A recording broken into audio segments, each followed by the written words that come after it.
Bonjour à tous et bienvenue. Pour commencer, les activités du chef de l'État, Alassane Ouattara, a eu un entretien hier au palais présidentiel avec Sa Majesté Letsi III, roi du Lesotho. Le souverain du Lesotho a séjourné en Côte d'Ivoire et assisté à l'inauguration du Centre d'excellence régional pour l'éradication de la faim et de la malnutrition en Afrique.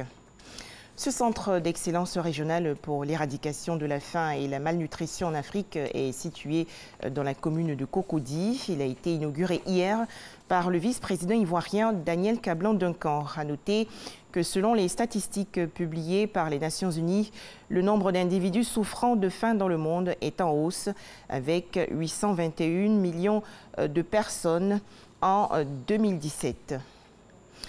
Kigali au Rwanda accueille la 7e édition de l'Africa CEO Forum. À noter que le Premier ministre ivoirien a animé un panel de haut niveau, occasion pour Amadou Gon Coulibaly de présenter aux investisseurs africains les avancées en matière de croissance économique enregistrées par son pays, la Côte d'Ivoire, ainsi que les opportunités d'investissement. Plus de détails dans ce reportage de Herman Guivet. L'Africa CEO Forum 2019, 700 dirigeants d'entreprises, 4 chefs d'État, Paul Kagame du Rwanda, Félix Tshisekedi de la RDC, Sahle-Work Zewde de l'Éthiopie, Faure Gnassingbé du Togo et la Côte d'Ivoire, bien représentés par son Premier ministre, Amadou Gon Coulibaly. Une quarantaine de ministres pour boucler la boucle et le nombre de participants aurait dépassé les 1500 annoncés, il serait plus de 1800. Le sujet abordé est aussi grand que l'intérêt manifesté autour de l'événement. Pour Philippe Louérou, vice-président directeur général de la SFI, les efforts en faveur du libre-échange régional sont louables, mais les difficultés subsistent, les contrôles monétaires, les coûts de transfert élevés, les barrières non tarifaires et les tarifs commerciaux. L'intégration africaine, tant recherchée au travers de l'accord portant sur la mise en place de la zone libre-échange continentale, la ZLEC, ne peut se faire sans la mobilisation du secteur privé. Et pour Paul Kagame, le président rwandais, il n'y a plus une minute à perdre.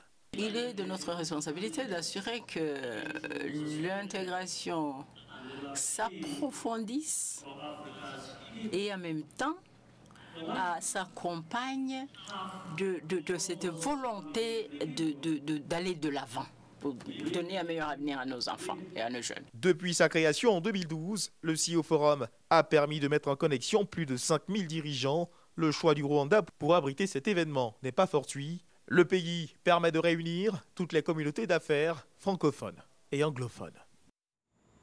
Et maintenant, on s'interroge, comment gérer les fake news?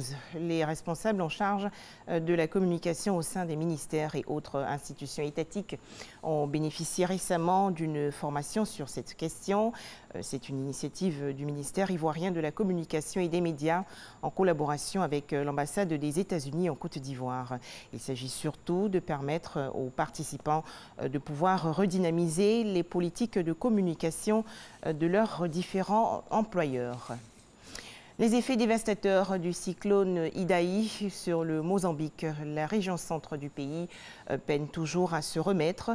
Plus de 400 morts et 600 000 personnes nécessitent actuellement de l'aide humanitaire d'urgence. 10 jours après le passage du cyclone, les habitants des localités de Beira et de Sofala ont grand besoin d'eau potable. Aux États-Unis, le président Donald Trump a signé hier le décret reconnaissant la souveraineté d'Israël sur le plateau syrien du Golan. Cérémonie en présence du Premier ministre israélien Benjamin Netanyahou en visite à Washington. Le président des États-Unis, Donald Trump, avait exprimé le souhait il y a quelques jours de reconnaître l'annexion du Golan syrien conquis militairement par Israël en 1967. Enfin, direction le Brésil, l'ex-président Michel Temer est sorti de détention. La justice brésilienne avait ordonné hier la libération de Michel Temer, 4 jours après son arrestation. L'ancien président brésilien est accusé de diriger une organisation criminelle ayant détourné des centaines de millions d'euros. Voilà, merci de nous avoir suivis. Moi, je vous retrouve à 13 h et ce sera dans le cadre du journal.